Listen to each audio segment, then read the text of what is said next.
كلنا عارفين ايف وجوين، لكن عمرك تخيلت لو دخلوا في قتال مين ممكن يكسب؟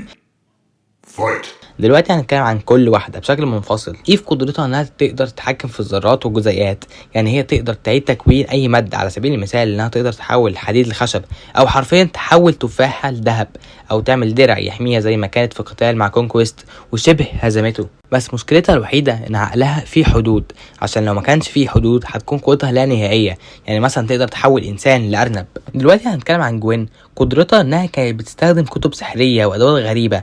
بعد كده اكتشفت ان عندها طاقة الانودايت. الانودايت دول هما كائنات عندهم طاقة، وجدتها فيردونا من الانودايت دول قدرتها الاساسية انها تتحكم في الطاقة الوردية اللي تقدر تستخدمها في عمل دروع، اطلاق موجات، الطيران، العلاج، وممكن توقف الزمن حرفيا. ولما الفضائيين الساعة حاولوا يهزموا بين، جوين اتحولت بشكل انودايت كامل وهزمت التيميت ايكو بسهولة جدا. ولو بين ما كانش وقفها كانت هتخلص على كل الفضائيين الموجودين في الساعة. يعني قدرتها قريبة من ايف، بس انا من وجهة نظري ان جوين هتكسبها، لكن ايف من غير حدود لعقلها تهزم جوين بكل سهولة.